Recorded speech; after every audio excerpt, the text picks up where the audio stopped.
There are 33 reserved words in the Python programming language. In this video, we will discuss the keyword import. Hello, and welcome to another Python adventure. Today, we are unlocking the doors to Python's extensive library of modules with a simple yet powerful keyword, import. Let's embark on a journey to discover how import can significantly expand the capabilities of your Python programs.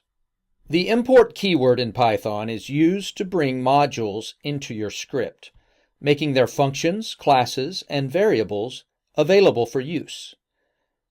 A module is a file containing Python definitions and statements designed to tackle specific problems or add particular functionalities.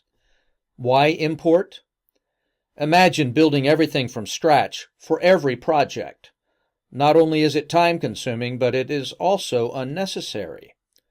With import, you can leverage pre-built functions and classes, focusing on solving your unique problems rather than reinventing the wheel.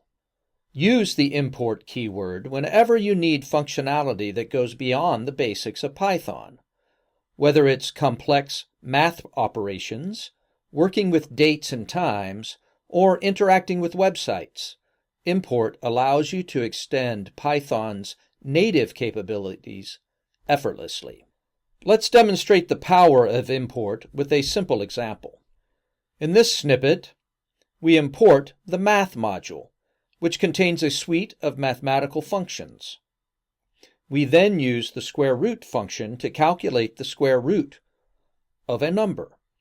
This example highlights how import can provide access to powerful mathematical operations directly in your Python script.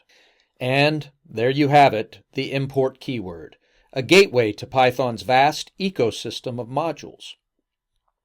By utilizing import, you can enhance your programs with an array of functionalities, all while keeping your code clean and efficient. Keep exploring, keep coding, and remember, the best tool for the job might just be an import away. Don't forget to subscribe for more Python tips and tricks.